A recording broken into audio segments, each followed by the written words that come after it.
इस संसार में यदि सबसे कीमती कोई चीज है तो वो व्यक्ति के पुण्य है।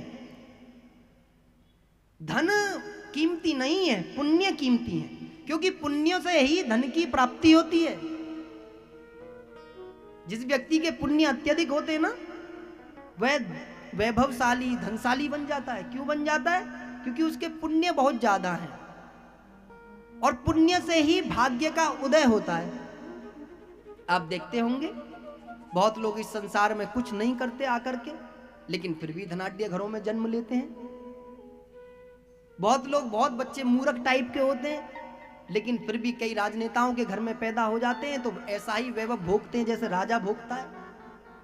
किया चाहे कुछ भी ना हो, चाहे उस प्रकार की मैच्योरिटी ना हो, चाहे उस प्रकार की कार्यशैली ना हो, लेकिन फिर भी राजा जैसा वैभव भोगते हैं। क्यों? क्योंकि उन्होंने पूर्व जन्म में ऐसे अपने कुछ ना कुछ कर्म करे हैं जिसके पुण्य का प्रताप उनको इस जन्म में मिल रहा है। और बहुत से लोग बहुत कुछ करते हैं, पूरा जीवन तपस्या में लगा देते हैं, साधना में लगा देते हैं, लेकिन फिर भी उनको कुछ प्राप्त नहीं होता।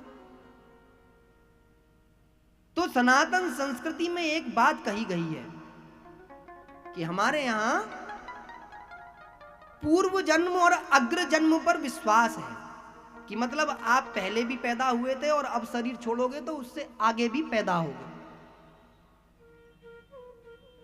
योनियों में व्यक्ति को जाना पड़ता है, आना पड़ता है। कोई कुत्ता बनेगा, कोई कुछ बनेगा, कोई जीव जंतु, वृक्ष, पेड़, कीड़े मकोड़े, इन्हीं में से बनने। ये हमारे पुण्य और ये हमारे कर्म डिसाइड करते हैं कि हमें किस ओर जाना है। ये घटता बढ़ता रहता है समय के हिसाब से, योनियां घटती बढ़ती हैं।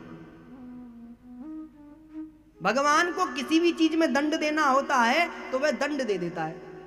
आप देखते होंगे कभी कभी वृक्ष के अंदर हमको कीड़े मिलते हैं, मिलते या नहीं मिलते?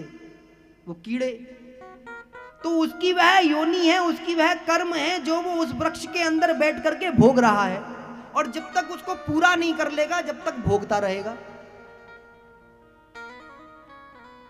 इसीलिए यदि तुमको आने वाला जन्म और ये वाला जन्म यदि सुधारना है तो उसका एक ही तरीका है कि कैसे भी करके अपने पुण्यों की मात्रा बढ़ाएं।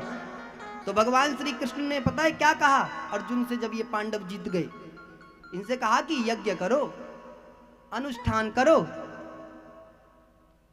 क्योंकि यज्ञ करोगे तो तुम्हारे जो पुण्य हैं वो तुम्हें प्राप्त हो जाएंगे, तुम्हें तुम्हारे पुण्यों की उत्पत्ति हो जाएगी।